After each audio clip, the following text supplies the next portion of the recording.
जनाब आप पहले वीडियो देखो, बाकी गल ना बाद च करते हैं आप। दोस्तों आज जिन्ने भी लोग बेचारे इतने बैठे आन के, आ देखो नज़र आ रहे हैं ना, आ जिन्ने भी लोग बैठे आ खुशी ना नहीं बैठे, ना ही किसी की दावत ते आए आ जनाब चोरों के सताए हुए, चोरों के लुटे हुए, चोरों के मारे हुए बैठे बेचारे मजबूर लोग आ, सारे जिमीदार लोग आ बेचारे। गल कहने का मकसद ये वा, साढ़े भाई ना जबार साहब, उन्होंने कई दफ़ा मोटर पहले भी लथी है, तो राती भी चोर मोटर लाने आए तो उन्होंने पता चल गया वो आए मोटर पर, चोरों ने सीधियाँ गोलियां चलाइया इन्हों पर, मुड़ के अपना दफा करने वास्ते इन्होंने भी चलाइया, लेकिन अल्लाह का शुक्र होया आ बच गए। और कुछ चोरों का मुकद्दर तेज सी, उन्होंने भी कोई नहीं लगी तो चोर भज गए। और इस तो वड्डी गल कोई बंदा भी कानून का नहीं आया। रात 2 बजे तो लग के सुबह के 10 बज गए इन्नियां जनाब कालां कीतियां पुलिस वालियां, इन्नियां महकमे वालों कालां कीतियां, अजे तक कोई बंदा नहीं आया। और अपनी रवायत को मद्देनज़र रखते हुए उन्होंने आना गवारा नहीं किया दोस्तों। फिर दोस्तों इन्होंने अपनी मदद आप दे तहत खोजी साहब को बुलाया, खोजी साहब आए, खुरा देखा। हुण देखो खोजी साहब अगे अगे जा रहे हैं, इन्नी आवाम ना तो किसी बेचारे जलूस से जा रही है, ना किते मेले से जा रही है, आवाम सिर्फ है ना सताई हुई है दोस्तों। आ चोर लभन जा रही है। खोजी साहब देखो अगे अगे आ देखो वाजिद साहब जा रहे हैं, पिछे इन्नी आवाम 1 2 3 4 दोस्तों गिने नहीं जा रहे बेचारी इन्नी आवाम आ सारी चोरों की सताई हुई है, लुटी हुई है, खुश कोई नहीं बेचारे। एक दिन का काम नहीं दोस्तों, आ हफ्ते च 2 2 3 3 वारदातां हुंदियां वा।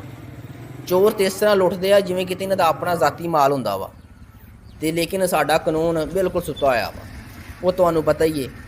तो फिर इस चीज़ को देखते हुए ना एक गल याद आती है, समझ नहीं आती तो फैसला करना कोई एडा मुश्किल को नहीं कि कानून बिल्कुल किताबां च रह गया। तो आ जितने भी कानून के मुहाफिज आ महकमा पता नहीं साड़ी सहूलत वास्ते तो कोई नहीं बनया, सारे चोरों की सहूलत वास्ते, लुटेरों की सहूलत वास्ते बनया वा, उन्होंने सिक्योरिटी वास्ते बनाया गया, लगता उन्होंने हिफाजत वास्ते बनाया गया वा, तो किसी मजलूम वास्ते कुछ नहीं बनाया गया। तो इस गल तो गल याद आती है, एक चोर सी ना, उन्हें दोस्तों बड़ी गल की, उन्हें कहा भी इन्ना खिदमत जवाई की सोहरे घर नहीं होंगी, वो जिन्नी सेवा जिन्नी खिदमत साड़ी ना थाने च होंदी है। चोरी की गल तो एक गल याद आई, पायेदार बात है। चोर सी ना कोई, उन्हें बहुत ज़्यादा चोरियां कीतियां ते कदी चोर काबू ना आया। एक दिन चोर काबू आ गया, पकड़िया गया, तो जज ने उन्हें पूछा चोर तू दस तेन किन्ने % उम्मीद होंगी है कि मैं चोरी कर लूँगा। चोर कहने लगे जज साहब मैनू 99% 99% उम्मीद होंगी भी मैं चोरी कर लूँगा तो मैं कामयाब हो जाऊँगा, और अगर 1% उम्मीद होंगी है मैं काबू भी आ गया ना तो मैं बच जाऊँगा। और दोस्तों चोर ने एक होर वड्डी गल की कि जनाब बच मैं अज भी जाना वा। फिर जज साहब ने मालिक को पूछा दसो जी तुहानू किन्ने % उम्मीद होंगी है भी चोरी लभ जाएगी। वो कहने लगा जज साहब गल इस तरह भी सानू 90% उम्मीद होंगी है भी चोरी को नहीं लभनी, अगले 10% उम्मीद आ होंगी भी चोरी लभ भी गई सानू मिलनी कोई नहीं। जज साहब ने पूछा भी वो क्यों, तो मालिक ने बड़ा सोहना जवाब दिता, उन्हें कहा भी जनाब जज साहब सारे वड्डे लोग सारा कानून तो चोरां ना हुंदा वा, साडे मजलूबां ना साडे गरीबां ना तो कोई नहीं हुंदा। इस सारे वाक़े में दोस्तों देखते हैं फिर तो मैं यही कहूँगा कि साढ़े इस मुल्क का अल्लाह ही हाफज है, बाकी तुसीं आप फैसला कर लेना।